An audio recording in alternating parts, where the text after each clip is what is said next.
Hello chums, and welcome to Setups for Simpletons. I've created an entire series dedicated to explaining Gran Turismo 7's quirky and sometimes unforgiving tuning system, but sometimes it's nice to just copy someone else's homework and be done with it.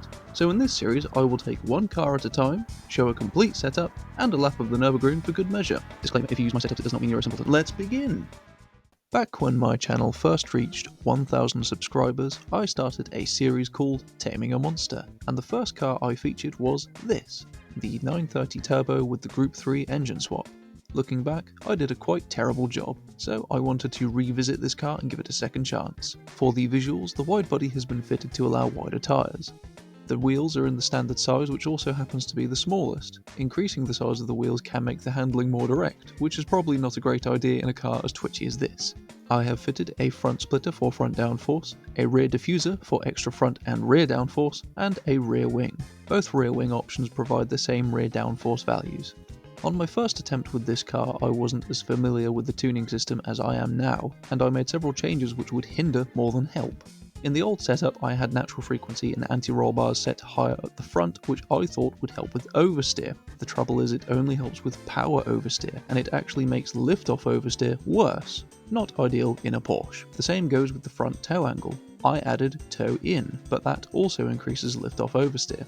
For this setup, I reversed all of those changes to improve stability under braking, at which point I only needed to add about 20 kilograms of ballast to the front axle to make the 930 altogether quite reasonable. On flatter circuits, you may even be able to get away with running the car without any ballast at all. As a side note, this car makes a decent choice for 700 performance point races thanks to its fuel economy. To set this car up for that purpose, simply remove the turbo, fit racing hard tyres, and add more ballast to the front end until you get to 700 performance points. With more ballast and no turbo, this car becomes completely docile. I remember needing several attempts to get this car around the track last time, but this time the car was much more well behaved. It is still prone to lift-off oversteer, but it's much more controllable. Basically, this car retains its stereotypical rear-engined Porsche 911 handling without it being excessive or frustrating. My first attempt with this car last year resulted in a 6 minutes 28, which has since been beaten by a 1970s Ferrari, a van, and a Renault Clio. Granted, that does sound a lot worse than it is, but this car undoubtedly needed a second chance to prove itself. As engine swaps go, I can't help but feel slightly uninspired by this one though. The fuel economy of the race car engine is certainly welcome, but I feel like it somehow could be more fun. Part of me thinks that the crazy Subaru Rally engine that's in the Clio V6 should probably be fitted to this 930, because it's silly, blasphemous, and the giant laggy turbo delivery should make for some entertaining results.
In the end, I managed a 6 minute 16, which at 12 seconds ahead of my previous attempt is a tad more representative of what this car is really capable of. It also puts it just behind the Honda NSX, another car that deserves a revisit. So, that was my setup for the engine-swapped 930 Turbo.